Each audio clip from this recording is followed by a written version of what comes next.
Hello student, hope you all are fine. I am going to tell you some instructions to fight against COVID-19 under Mission Fateh.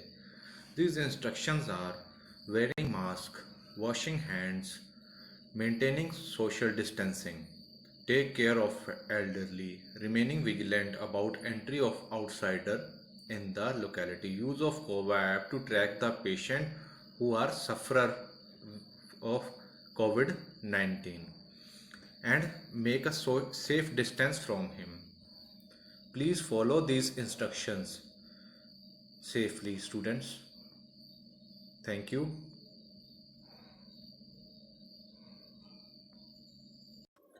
Ji student next topic is structure what is structure it is a assemblage of a number of resistant bodies having no relative motion between them ਕੋਈ ਵੀ links ਜਿਨ੍ਹਾਂ ਦੇ ਵਿੱਚ relative motion ना होवे that is known as structure जैसे एक chair है wooden chair है उसके जो लिंक हैं आपस में जुड़े हुए लेग्स हैं उसकी सीट है जो आपस में जुड़ी हुई है उनमें कोई रिलेटिव मोशन नहीं है तो वो एक्ट करती है एज अ स्ट्रक्चर और स्ट्रक्चर का काम क्या होता है and meant for carrying load having straining action a railway bridge a roof truss machine frame और the example of structure machine का जो बेस है वो भी एक स्ट्रक्चर है ठीक है जी next difference between machine and structure जो machine the part of a machine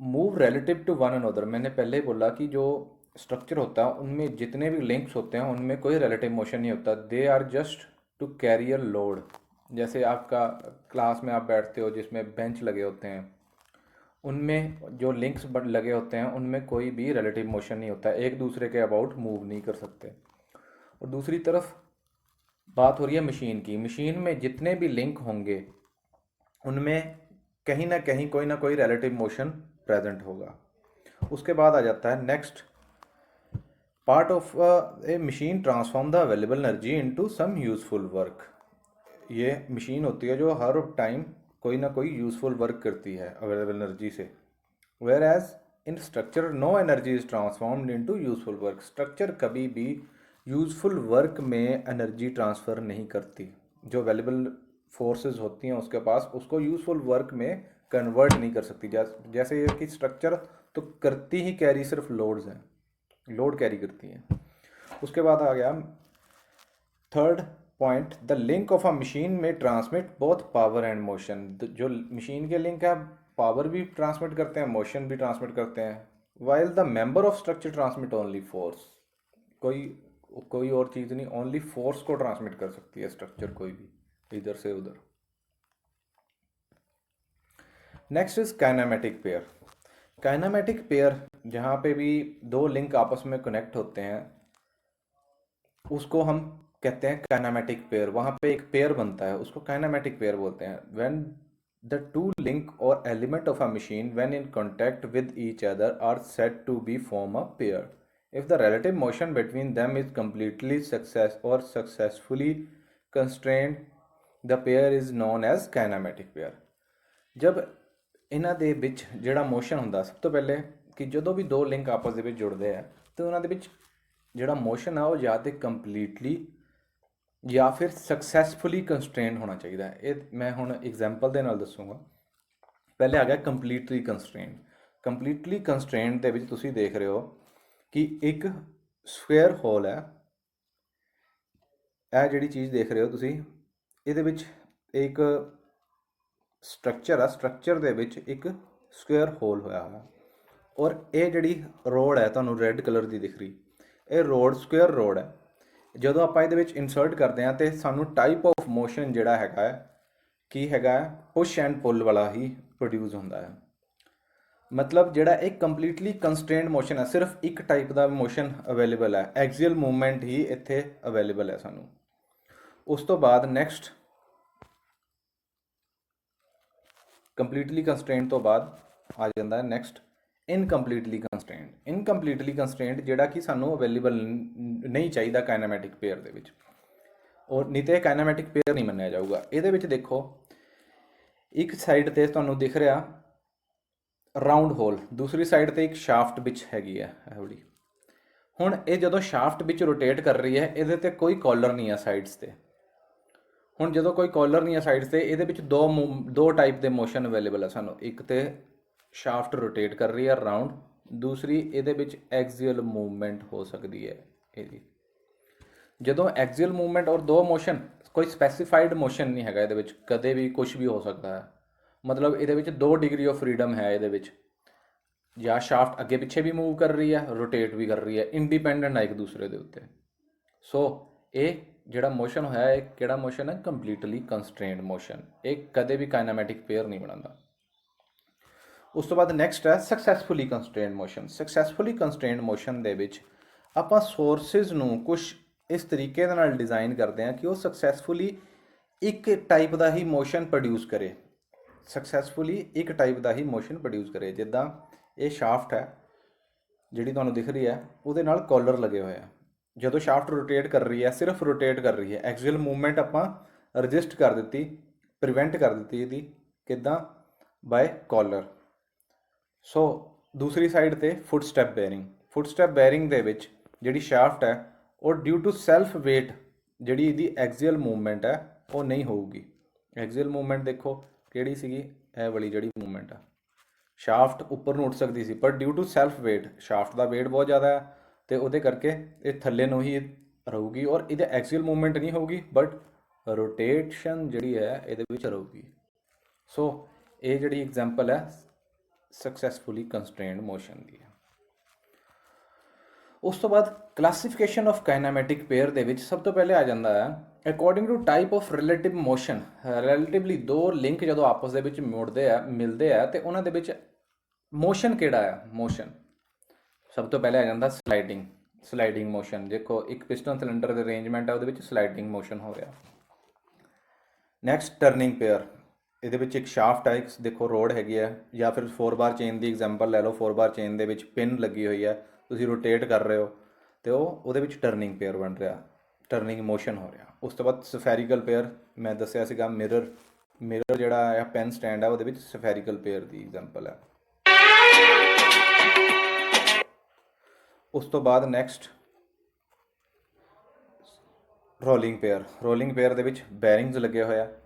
ਇਹ ਜਿਹੜੇ ਬੈਰਿੰਗਸ ਹੈਗੇ ਆ ਇਹ ਰੋਲ ਕਰਦੇ ਆ, ਜਾਂ ਰੋਲ ਕਰਨ ਤੋਂ ਨਾਲ ਜਿਹੜਾ ਮੋਸ਼ਨ ਪ੍ਰੋਡਿਊਸ ਹੋ ਰਿਹਾ, ਉਹ ਜਿਹੜਾ ਪੇਅਰ ਬਣ ਰਿਹਾ ਉਸ ਟਾਈਮ ਦੇ ਉੱਤੇ, ਉਹ ਜਦੋਂ ਬਾਲਸ ਹੈਗੀਆਂ ਆ ਉਹ ਕੇਜ ਦੇ ਵਿੱਚ ਜਿਹੜੀਆਂ ਰੋਟੇਟ ਕਰਦੀਆਂ। ਉਸ ਤੋਂ ਬਾਅਦ ਸਕਰੂ ਪੇਅਰ ਦੇ ਵਿੱਚ ਸਕਰੂ ਜਿਹੜਾ ਹੈ ਉਹ ਰੋਟੇਟ ਕਰਦਾ ਨਟ ਐਂਡ ਬੋਲਟ ਦੀ ਜਿੱਦਾਂ ਦੀ ਐਗਜ਼ਾਮਪਲ ਆ, ਉਹਨਾਂ ਦੇ ਵਿੱਚ ਜਿਹੜਾ ਪੇਅਰ ਬਣਦਾ ਉਹ ਸਕਰੂ ਪੇਅਰ ਹੁੰਦਾ। ਉਸ ਤੋਂ ਬਾਅਦ ਨੈਕਸਟ ਆ ਜਾਂਦਾ ਹੈ according to type of contact between the element. Type of contact ਕਿੱਦਾਂ ਦਾ ਹੋ ਰਿਹਾ? ਲੋਅਰ ਪੇਅਰ ਔਰ ਹਾਈਅਰ ਪੇਅਰ, ਦੋ ਟਾਈਪ ਦੇ ਵਿੱਚ ਮੰਨੇ ਜਾਂਦੇ ਆ type of contact. When the two element of a pair have surface contact, ਜਿੱਥੇ ਵੀ ਸਰਫੇਸ ਕੰਟੈਕਟ ਹੋਊਗਾ ਉਹ ਲੋਅਰ ਪੇਅਰ ਮੰਨੇ ਜਾਂਦੇ। ਸਾਰੇ ਦੇ ਸਾਰੇ ਪੇਅਰ, ਚਾਹੇ ਉਹ ਰੋਲਿੰਗ ਹੋਵੇ, ਚਾਹੇ ਉਹ ਸਕਰੂ ਹੋਵੇ, ਚਾਹੇ ਸਫੈਰੀਕਲ ਹੋਵੇ, ਚਾਹੇ ਟਰਨਿੰਗ ਹੋਵੇ, ਇਹਨਾਂ ਦੇ ਵਿੱਚ ਜਿੱਥੇ ਸਰਫੇਸ ਕੰਟੈਕਟ ਹੈਗਾ, ਇਹ ਸਾਰੇ ਜਿਹੜੇ ਪੇਅਰ ਹੈਗੇ ਇਹਨਾਂ ਵਿੱਚ ਸਰਫੇਸ ਕੰਟੈਕਟ ਹੁੰਦਾ ਹੈ, ਇਸ ਕਰਕੇ ਇਹਨਾਂ ਨੂੰ ਕੀ ਕਿਹਾ ਜਾਂਦਾ ਹੈ? ਲੋਅਰ ਪੇਅਰ ਕਿਹਾ ਜਾਂਦਾ ਹੈ। ਉਸ ਤੋਂ ਬਾਅਦ ਨੈਕਸਟ ਆ ਜਾਂਦੇ ਆ ਹਾਈਅਰ ਪੇਅਰ ਉਹ ਹੁੰਦੇ ਆ ਜਿੱਥੇ ਪੁਆਇੰਟ ਔਰ ਲਾਈਨ ਕੰਟੈਕਟ ਹੁੰਦਾ ਹੈ, ਜਿੱਦਾਂ ਨੀਡਲ ਟਾਈਪ ਬੈਰਿੰਗ ਹੁੰਦੇ ਆ। Pair of friction disc, toothed gear, ਜਿੱਥੇ ਗੇਅਰਸ ਜਿਹੜੇ ਹੁੰਦੇ ਆ ਆਪਸ ਦੇ ਵਿੱਚ ਮੈਸ਼ ਕਰਦੇ ਆ ਪਿਚ ਲਾਈਨ ਦੇ ਉੱਤੇ, ਜਿਹੜੀ ਉਹ ਲਾਈਨ ਬਣਾਉਂਦੇ ਆ ਪਿਚ ਪੁਆਇੰਟ ਦੇ ਉੱਤੇ, ਜਿਹੜੇ ਮੀਟ ਕਰਦੇ ਆ ਦੋ ਗੇਅਰ ਆਪਸ ਦੇ ਵਿੱਚ ਮੈਸ਼ ਕਰਦੇ ਟਾਈਮ, ਉਹ ਵੀ ਲਾਈਨ ਕੰਟੈਕਟ ਬਣਾਉਂਦੇ ਆ। ਉਸ ਤੋਂ ਬਾਅਦ ਬਾਲ ਐਂਡ ਰੋਲਰ ਬੈਰਿੰਗ, ਇਹ ਜਿਹੜੇ ਹੈਗੇ ਆ cam and follower are example of higher pair. So these all are the example of lower pair higher pair। ਉਸ ਤੋਂ ਬਾਅਦ ਆ ਜਾਂਦੇ ਆ ਸੈਲਫ ਕਲੋਜ਼ ਪੇਅਰ ਔਰ force close pair। when two element of pair are connected together mechanically in such a way that only required kind of relative motion occurs, it is known as self close pair। lower pair ਜਿਹੜੇ ਕੋਈ ਵੀ ਸਾਨੂੰ external force ਨਹੀਂ ਲਗਾਉਣੀ ਪੈਂਦੀ, ਆਪਣੇ ਆਪ ਹੀ close pair ਰਹਿੰਦੇ ਆ। ਸੈਲਫ ਕਲੋਜ਼ ਆਪਣੇ ਆਪ ਹੀ ਕਲੋਜ਼ ਹੁੰਦੇ ਰਹਿੰਦੇ ਆ, ਜਿੱਦਾਂ ਨਟ ਔਰ ਸਕਰੂ ਹੈ, ਉਹ ਆਪਸ ਦੇ ਵਿੱਚ ਕਲੋਜ਼ ਪੇਅਰ ਹੈ, ਉਹਦੇ ਵਿੱਚ ਕੋਈ ਫੋਰਸ ਨਹੀਂ ਲਗਾਈ ਜਾ ਰਹੀ। ਨਟ ਨੂੰ ਰੋਟੇਟ ਕਰ ਰਹੇ ਆ ਤੇ ਉਹ ਬੋਲਟ ਦੇ ਵਿੱਚ ਮੂਵ ਕਰ ਰਿਹਾ। ਸੋ ਇਹ ਜਿਹੜਾ ਹੈ ਪੇਅਰ ਹੈਗਾ ਇਹ ਕਲੋਜ਼ ਪੇਅਰ ਹੈ। ਉਸ ਤੋਂ ਬਾਅਦ force closed pair. Force close pair ਜਿਹੜਾ ਹੁੰਦਾ ਹੈ ਇਹਦੇ ਵਿੱਚ ਹੈ ਕੈਮ ਐਂਡ ਫੋਲਰ, ਜਿਹਦੇ ਵਿੱਚ ਸਪਰਿੰਗ ਲੱਗਾ। ਸਪਰਿੰਗ ਜਿਹੜਾ ਆ ਉਹ ਮੂਵਮੈਂਟ ਦੇ ਰਿਹਾ ਕਲੋਜ਼ ਕਰਨ ਲਈ। ਕੈਮ ਐਂਡ ਫੋਲਰ ਦੇ ਵਿੱਚ ਇੱਕ ਸਪਰਿੰਗ ਲੱਗਾ ਹੋਇਆ, ਜਿਹੜਾ ਸਪਰਿੰਗ ਦਾ ਨਾਈਫ, ਜਿਹੜਾ ਫੋਲਰ ਦਾ ਨਾਈਫ ਐਜ ਪੁਆਇੰਟ ਹੈਗਾ ਉਹ ਕੈਮ ਦੇ ਨਾਲ ਜੁੜਿਆ ਰਹਿੰਦਾ ਹਰ ਵੇਲੇ ਸਪਰਿੰਗ ਦੀ ਫੋਰਸ ਦੇ ਕਰਕੇ। That is known as force close pair. Next is kinematic chain. What is kinematic chain? Kinematic chain ਉਹ ਚੇਨ ਹੁੰਦੀ ਹੈ ਜਿਹਦੇ ਵਿੱਚ ਲਾਸਟ ਲਿੰਕ, ਇਹ ਦੇਖੋ ਜਿਹੜੀ ਤੁਹਾਨੂੰ ਚੇਨ ਦਿਖ ਰਹੀ ਹੈ ਇੱਕ, ਇਹਦੇ ਵਿੱਚ ਨੰਬਰ ਆਫ ਲਿੰਕ ਹੈਗਾ 1 2 3 4 5 ਲਿੰਕ। ਇਹਦੇ ਵਿੱਚ 5th ਲਿੰਕ ਜਾ ਕੇ ਅਟੈਚ ਹੈਗਾ ਲਿੰਕ 1 ਦੇ ਨਾਲ। ਸੋ ਜਦੋਂ ਵੀ ਲਾਸਟ ਲਿੰਕ ਫਸਟ ਲਿੰਕ ਦੇ ਨਾਲ ਜੁਆਇਨ ਹੋਵੇ that is known as kinematic chain. Kinematic chain ਮੰਨਿਆ ਜਾਂਦਾ ਹੈ ਲਾਸਟ ਲਿੰਕ ਫਸਟ ਲਿੰਕ ਦੇ ਨਾਲ ਜੁਆਇਨ ਹੋ। ਨੈਕਸਟ ਆ ਗਿਆ type of joint in chain. Type of joint ਜਿਹੜੇ ਹੁੰਦੇ ਆ ਇਹ ਚੇਨ ਦੇ ਵਿੱਚ ਉਹ ਹੁੰਦੇ ਆ binary joint, ternary joint, quaternary joint. Binary joint ਉਹ ਹੁੰਦੇ ਆ ਜਦੋਂ ਦੋ ਲਿੰਕ ਆਪਸ ਦੇ ਵਿੱਚ ਜੁੜਦੇ ਆ ਇੱਕ ਕਾਮਨ ਪੁਆਇੰਟ ਦੇ ਉੱਤੇ। ਦੋ ਲਿੰਕਸ ਦਾ ਇੱਕ ਕਾਮਨ ਪੁਆਇੰਟ, ਉਹ ਬਾਈਨਰੀ ਜੁਆਇੰਟ ਮਤਲਬ ਇੱਕ ਜੁਆਇੰਟ ਮੰਨਿਆ ਜਾਂਦਾ ਇਹਨੂੰ। ਬਾਈਨਰੀ ਜੁਆਇੰਟ ਮਤਲਬ ਜਦੋਂ ਆਪਾਂ ਜੁਆਇੰਟ ਦੀ ਕੈਲਕੂਲੇਸ਼ਨ ਕਰਨੀ ਹੈ, ਦੋ ਲਿੰਕ ਆਪਸ ਦੇ ਵਿੱਚ ਜੁੜਦੇ ਆ ਇੱਕ ਕਾਮਨ ਪੁਆਇੰਟ ਤੇ ਉਹ ਪੁਆਇੰਟ ਨੂੰ ਮੰਨਿਆ ਜਾਂਦਾ ਇੱਕ ਜੁਆਇੰਟ। ਉਸ ਤੋਂ ਬਾਅਦ ਨੈਕਸਟ ਟਰਨਰੀ ਜੁਆਇੰਟ। ਇਹਦੇ ਵਿੱਚ ਤਿੰਨ ਲਿੰਕ ਆਪਸ ਦੇ ਵਿੱਚ ਇੱਕ ਕਾਮਨ ਪੁਆਇੰਟ ਤੇ ਜੁੜਦੇ ਆ ਤੇ ਇਹਨਾਂ ਨੂੰ ਕੀ ਮੰਨਿਆ ਜਾਂਦਾ ਹੈ? ਟਰਨਰੀ ਜੁਆਇੰਟ। ਪਰ ਇਹ ਇੱਥੇ ਨੰਬਰ ਆਫ ਜੁਆਇੰਟਸ ਜਿਹੜੇ ਆ ਉਹ ਆਪਾਂ ਇਕੁਅਲੈਂਟ ਟੂ 2 ਬਾਈਨਰੀ ਜੁਆਇੰਟ ਮੰਨਿਆ ਜਾਂਦਾ ਹੈ। 3 ਜਿੱਥੇ ਲਿੰਕ ਆਪਸ ਵਿੱਚ ਜੁੜ ਰਹੇ ਆ ਉਹਨਾਂ ਨੂੰ ਇਕੁਅਲ ਟੂ ਮੰਨਿਆ ਜਾਂਦਾ 2 ਜੁਆਇੰਟ ਤੇ। ਉਸ ਤੋਂ ਬਾਅਦ ਕੁਆਟਰਨਰੀ ਜੁਆਇੰਟ। ਇਹ ਕੈਲਕੂਲੇਸ਼ਨ ਪਰਪਸ ਵਾਸਤੇ ਹੁੰਦਾ ਹੈ ਜਿੱਥੇ ਵੀ ਜੁਆਇੰਟਸ ਆਪਾਂ ਗਿਣਨੇ ਹੋਣ। ਜਿੱਦਾਂ ਇਹ ਕੋਈ ਚੇਨ ਬਣੀ ਹੋਈ ਹੈ ਕੁਆਟਰਨਰੀ, ਇਹਦੇ ਵਿੱਚ ਨੰਬਰ ਆਫ ਲਿੰਕ ਆਪਸ ਦੇ ਵਿੱਚ ਜੁੜੇ ਹੋਇਆ। ਹੁਣ ਇਹਦੇ ਵਿੱਚ ਆਪਾਂ ਨੰਬਰ ਆਫ ਜੁਆਇੰਟ ਗਿਣਨੇ ਆ। ਨੰਬਰ ਆਫ ਜੁਆਇੰਟ ਦੇ ਵਿੱਚ ਇਹ ਜਿਹੜੇ ਜਿੱਥੇ ਐਰੋ ਪਾ ਕੇ ਦੱਸਿਆ ਹੋਇਆ ਇਹਨਾਂ ਨੇ, ਇਹ ਕੁਆਟਰਨਰੀ ਜੁਆਇੰਟ ਹੈ। ਇੱਥੇ 4 ਲਿੰਕ ਆਪਸ ਦੇ ਵਿੱਚ ਜੁੜ ਰਹੇ ਆ, ਪਰ ਇਹ 4 ਲਿੰਕ ਜਿਹੜਾ ਇਹ ਕਾਮਨ ਪੁਆਇੰਟ ਹੈ, ਇਸ ਪੁਆਇੰਟ ਦੇ ਉੱਤੇ ਅਗਰ ਆਪਾਂ ਕਹੀਏ ਕਿ ਜੁਆਇੰਟ ਕਿੰਨੇ ਆ ਤੇ ਉਹਦੇ ਵਿੱਚ ਆਪਾਂ ਉਹਨਾਂ ਨੂੰ it is equivalent to 3 binary joint. ਇਹ ਇਕੁਅਲ ਟੂ ਹੋਊਗਾ 3 ਜੁਆਇੰਟਸ ਹੈ। ਠੀਕ ਹੈ ਜੀ, quaternary joint, ternary joint and binary joint. Next is what is mechanism. Mechanism ਕੀ ਹੁੰਦਾ ਹੈ? ਜਦੋਂ ਵੀ ਕਾਇਨਾਮੈਟਿਕ ਚੇਨ ਦੇ ਵਿੱਚ ਕੋਈ ਇੱਕ ਲਿੰਕ ਫਿਕਸ ਕਰ ਦਿੱਤਾ ਜਾਵੇ, ਚਾਹੇ ਕਾਇਨਾਮੈਟਿਕ ਚੇਨ ਦੇ ਵਿੱਚ ਕੋਈ ਵੀ ਇੱਕ ਲਿੰਕ ਫਿਕਸ ਕਰ ਦਿੱਤਾ ਜਾਵੇ ਤੇ ਉਹ ਮਕੈਨਿਜ਼ਮ ਬਣ ਜਾਂਦਾ ਹੈ। It may be use for transmitting or transforming motion. ਇਹ ਜਿਹੜਾ ਮਕੈਨਿਜ਼ਮ ਆ ਇਹ ਯੂਜ਼ ਹੁੰਦਾ ਹੈ ਟਰਾਂਸਮਿਟਿੰਗ ਔਰ ਟਰਾਂਸਫਾਰਮਿੰਗ ਮੋਸ਼ਨਸ। ਉਸ ਤੋਂ ਬਾਅਦ ਮਕੈਨਿਜ਼ਮ ਜਿਹੜਾ ਹੈ required to transmit power to do some particular type of work, it then becomes a machine. ਜਦੋਂ ਵੀ ਮਕੈਨਿਜ਼ਮ ਕੋਈ ਪਰਟੀਕੂਲਰ ਟਾਈਪ ਆਫ ਵਰਕ ਕਰਦਾ ਹੈ ਤੇ ਉਹ ਮਸ਼ੀਨ ਬਣ ਜਾਂਦਾ, ਉਹਨੂੰ ਮਸ਼ੀਨ ਵੀ ਕਹਿੰਦੇ ਆ ਆਪਾਂ। ਉਸ ਤੋਂ ਬਾਅਦ ਮਕੈਨਿਜ਼ਮ ਤੋਂ ਬਾਅਦ ਆ ਜਾਂਦਾ inversion of mechanism. Inversion of mechanism is a important topic. Inversion of mechanism.